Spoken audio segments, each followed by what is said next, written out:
Hello everyone and welcome back to PAX and Recreation, and today, you know what time of the year it is? It's the Mega Teen part of the year, and that means that if the teen is pretty, we are getting it. And look at this bad boy right here.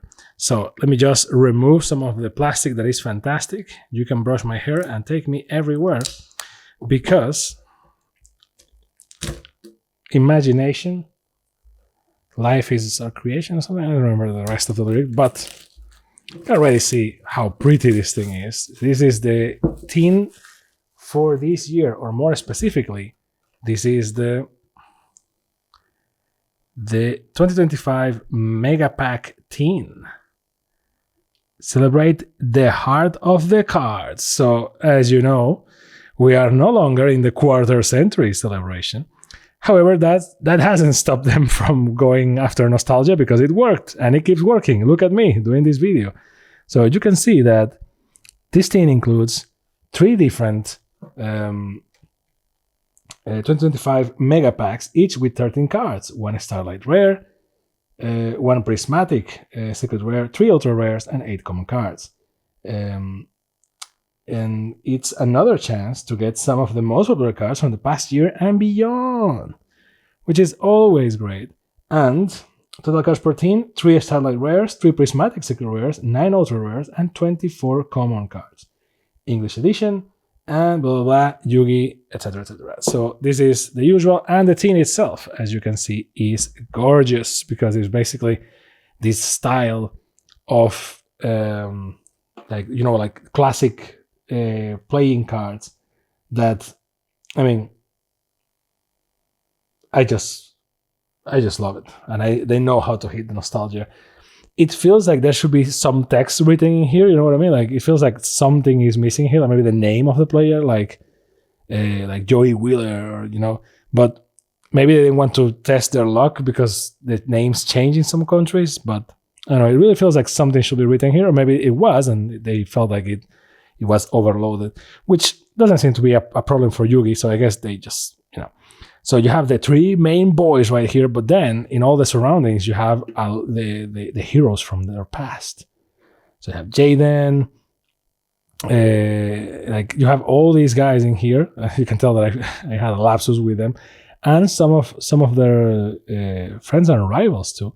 So the teen is pretty, all things considered, and it comes with some sort, kind of a surprise to a degree, because it's not in the outside of the box. It doesn't say it, at least if it says it, I didn't read it, but it doesn't say anywhere that you get dividers with this beautiful art, which is great. Normally we don't get anything besides boosters and the teen. So this is kind of what you can expect here. You can get these 3 nice and shiny 2025 mega pack boosters and the nice teen with this very flimsy plastic. I mean, it's so flimsy that it almost feels like fabric. It's weird to describe, but you can use the box with this or without it for more space to put stuff on it. For the sake of right now, we want to keep this one like this. And let's see the dividers, my friends. So the dividers are exactly what you're seeing, and is that type of thing. This works for, well, for anything. Obviously, these are for Yugi, and these are Yugi sized, but you can use them for anything really. And it's basically our 3 bad boys and inverted, right? You, on one side you have the monster up, and on the other you have the duelist up. So very nice, and they have a nice clean finish, and it's kind of, you know, more resilient plastic than you normally get in some of these. I was expecting this. I wasn't expecting this originally, because to my understanding, it doesn't say anywhere in the box that this thing is there, unless I completely missed it. But it just says that it has 3 mega packs, each with 13 cards, and then it just gets like the probabilities. It doesn't say anywhere that it has a divider. Maybe they forgot, or they don't care. But this thing in general is just, I just love it. I mean, it's a non-thing. No one buys this because of this, but you know, you kind of buy it because of the aesthetic of the box. And the box is great, so are the dividers. This thing is great. And they are just, you know, I will assume they will be cardboard, but they are plastic, which is great. So there is that. And now let's get to the meat of it. And that's why we're opening 2, because, I mean, it's only 3 boosters. It's not exactly a lot of things. And mind you, the teen maybe one of the best and at the same time one of the worst things. They didn't go above and beyond to, to publicize that this thing has the dividers, which, okay, no one buys this because of the dividers, but also it says English edition, but it doesn't say first edition anywhere. And the packs are first edition. Not that it cares to a lot of people, but, some people still care about that. So you get the Ancient Gear Tanker on the first one, Three-Eyed Ghost. What I think is the only normal monster maybe in this mega thing, I haven't checked the list, which is the YuGiOh Ghoul Illusionist. And we never get a normal monster. I mean, look at this, the fourth normal monster, 2000 attack. We never get any of these nowadays, so we might as well just read that flavor text because, man, I'm really missing the flavor text on Yugi. So, a captivating street performer who will catch you off guard with his song and dance and hocus pocus attacks.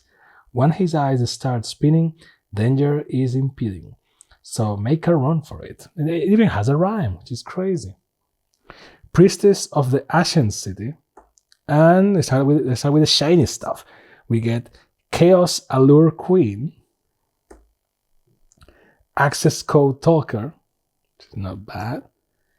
Pity Race Map, which looks pretty cool, I have to say.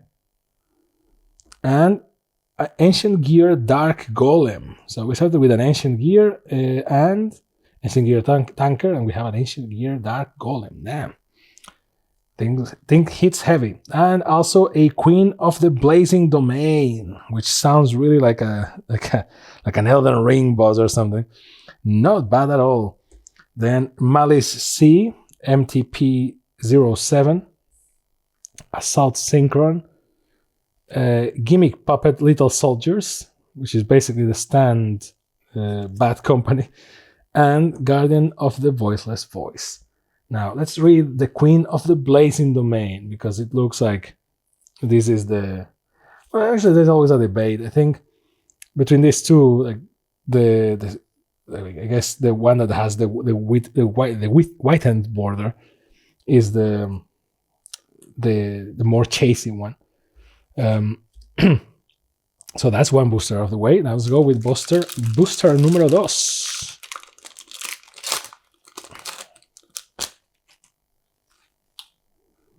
Goblin Biker Grand Bash. From Mars as well. Cyclos the Circular Sprite. Okay. Sorcerer of Sebek. Not bad. Priestess of the Ashen City. Fin Reflection of the Millennium. Love it. Love repurposed cards. I always say this. Centurion, Gargoyle II. War Chalice, Guard Dragon Almarduk. Damn, what a name. This will be a fusion monster.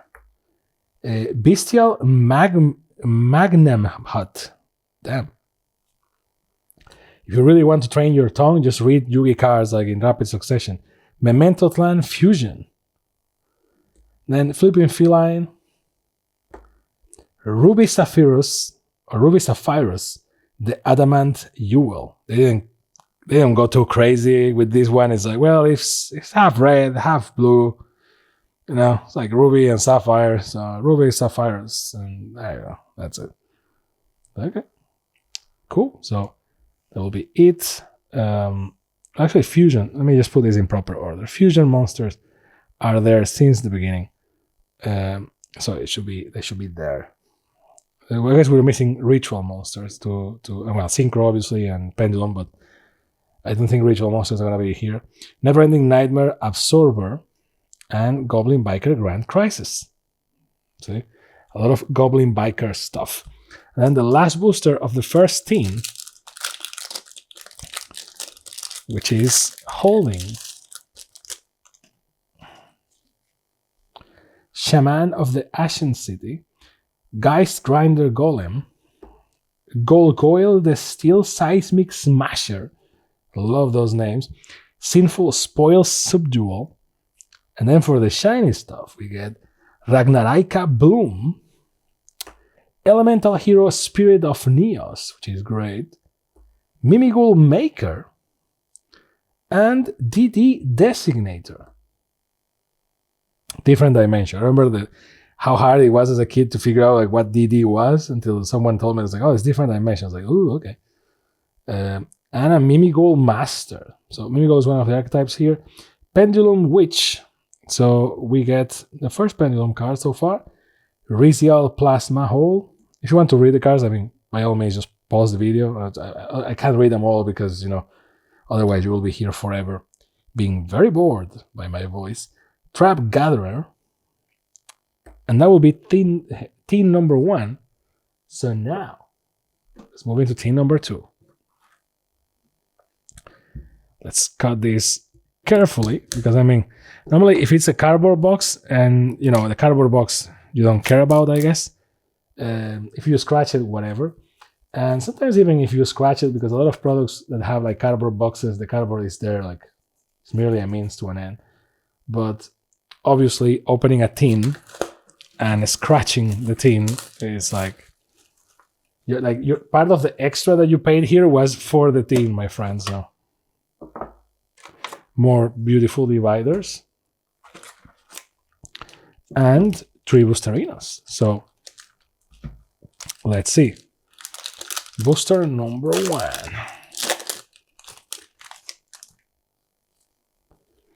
Fish Lamp, the first synchro monster. So we officially have pretty much every type. We're missing a ritual monster, but rituals are kind of hard to come by. And I'm not sure. I don't think there is any ritual monster here, but I may be wrong. I also didn't remember that there was any normal monster here, but there it is. Junk Dragonlet, because an outlet, get it?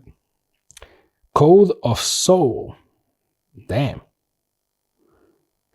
White Lord or Wheat Lord. I guess it's White Lord.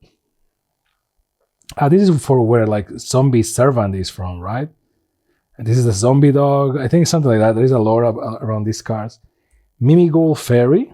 Okay, some of for the idol fans there.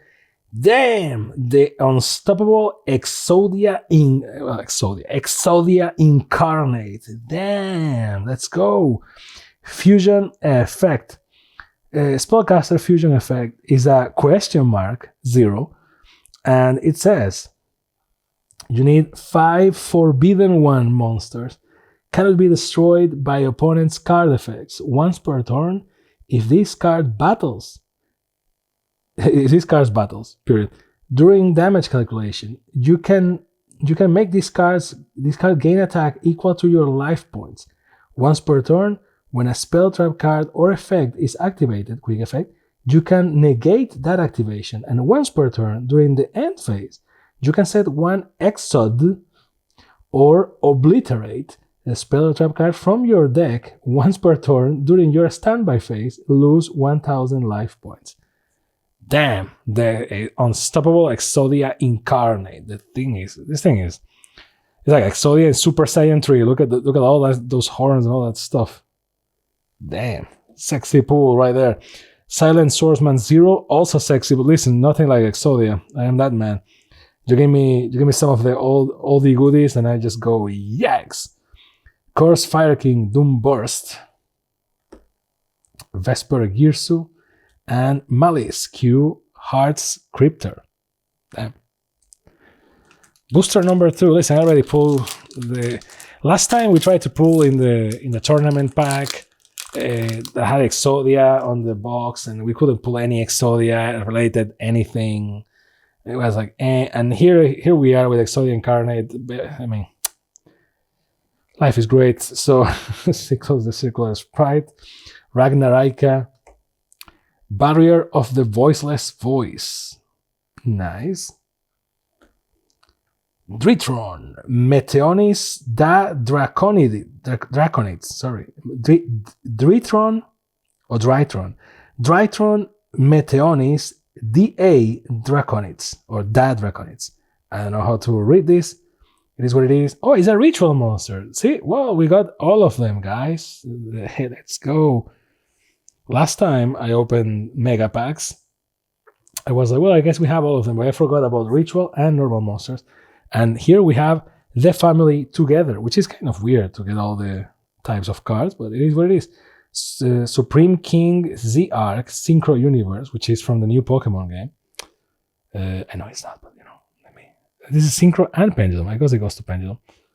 Damn, Topologic Bomber Dragon. Very, very shiny, very in your face. I still to this day don't like the fact that Link monsters are blue. It's like, really, there was no other color that you could pull just to avoid having blue and blue. Snake Eyes Diablo Star. Damn, spellcaster effect.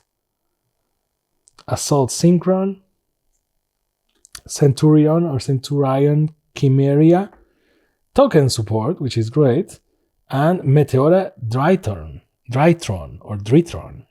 This is quite an exercise on trying to guess how these things should be read. And the last booster of the second box and this video, I don't know if we can, get something that gets me more excited than Exodia, but we will see another ritual. And you can see that since it's not shiny, the blue is a lot washed. Look at that. That's a washed blue. Damn. Very retro blue, if you remember the old cards from Yu-Gi, but still. Saphira, Divine Dragon of the Voiceless Voice. Hero of the Ashen City. Ragnarika, Skeletal Soldier. Mystic Potato, people. Ready to win the battle. What does this thing do? It has a flower on it. So, plant effect. If this card on the field is destroyed by card effects and sent to the graveyard, you can special summon one dark monster with 1,500 or less attack from your deck in attack position except Mystic Potato. Okay. Now for the shiny stuff. Mimigul Charm. Not bad. Bestial Saronir, which looks pretty cool, I have to say. Mimigul Arcfiend. And Nightmare Apprentice. Not bad. Not bad at all. Then the last one is even difficult to read because this is the one thing I never liked about Synchro monsters with silver names, is that to read this is an exercise. This thing is called Arciela, I guess. Sinister Soul of the White Forest. There you go, you can read it there. Arciela, Sinister Soul of the White Forest. This is the last shiny card today. Spellcaster Synchro Tuner effect. 1 tuner plus 1 non-tuner monster. If this card is a special summon, you can send 1 spell or trap card from your hand or field to the graveyard. Add 1 White Forest card or 1 light spellcaster monster from your deck to your hand. You can only use this effect once per turn. Illusion and Spellcaster Synchro monsters you control gain 500 attack, and they cannot be destroyed by your opponent's card effects. I do wish that they found a way to put effects in lines so it will be easier to read, but it is what it is. Then we have Performapal, Odd Eyes, Dissolver, Goblin Biker Grand Crisis, Sangen Furo, and Ryzial plugin. Not bad. So, I guess if you are looking at this around the holidays or I need to buy a present era, is this worth it? Well, I mean, the cards are random, right? So anything you see here is completely random and it is what it is. But as a product, I think it's cool both for old Yu-Gi fans and current Yu-Gi fans alike. For current Yu-Gi fans, the 2025 Mega Pack, as it says, it has cards from the last year and beyond. So you get some relevant cards here. You get some cards that are useful, right? I don't think anyone is that plays Yu-Gi currently is gonna look at this and go, ugh, right? So it's okay. Obviously the pulls are random, so it is what it is. And the box, I think, is great. If you're an old fan, it's also kind of a cool thing, and that's kind of why they do it. Is you get this thing that is just beautiful. And even though it's simple and it's kind of cheesy, that it's just 3 cards, it's great. You have the 3 main characters of the original Yu-Gi series with their new monsters, or the most recent version of monsters. And then you have some of the characters and heroes from past shows and past series. And that's great. And the thing is just, it's the usual Yu-Gi thing. It is what it is, but it's great. It's it's cool. Any old school Yugi fan will look at this and go, oh, right? Because it's kind of, it's a great design. I love it. So also you get the dividers, and the dividers are kind of cool too. So if you're a person that used to play Yugi and you get a team, you get some dividers, you can kind of organize your if you have a modest collection, you can put some cards into the box, etc. And then they get 3 packs to to get back that joy of opening boosters and whatnot. And maybe in some of those boosters, I mean, if it's an old Yugi player, it's like, oh, my significant other or whatever used to play Yugi when they were younger, now not so much. And you buy this as a cute, like stockings filler kind of things. It's like, hey, I bought you this, haha, or like, for Christmas or for birthday or whatever. If you buy it for yourself, it is what it is. Like it's a nice throwback. And then maybe they will get, because it's random, remember, maybe they will get some legacy cards that make them, or new versions of old cards that make them remember when they were younger, like this elemental hero Neos, but it's the spirit of Neos, or the Millennium. They are like more of a connoisseur. They have cards like the Millennium Mirror, right? And the Millennium Mirror is really an old card that is the Fin reflection of the Millennium. Sorry, is a card that is repurposed, so some people will remember it. And Exodia is also the same thing. It's Exodia, but not really, you know what I mean? So a lot of people will look at that and take a look and go like, oh, that's like the thing that I played on PlayStation 1 or Game Boy or when I watched the show. So I think it's a nice balance between nostalgic and usefulness. I think it's a fun product. It's not very expensive, even more considering the prices of other trading card games. So, it is what it is. But let me know down below. Don't forget to like, subscribe, and all those things that you have to say to keep the ship afloat. And I hope to see you next time on your favorite channel, Mr. B Packs and Recreation. Thank you very much for watching. Thank you very much for your time. Bye.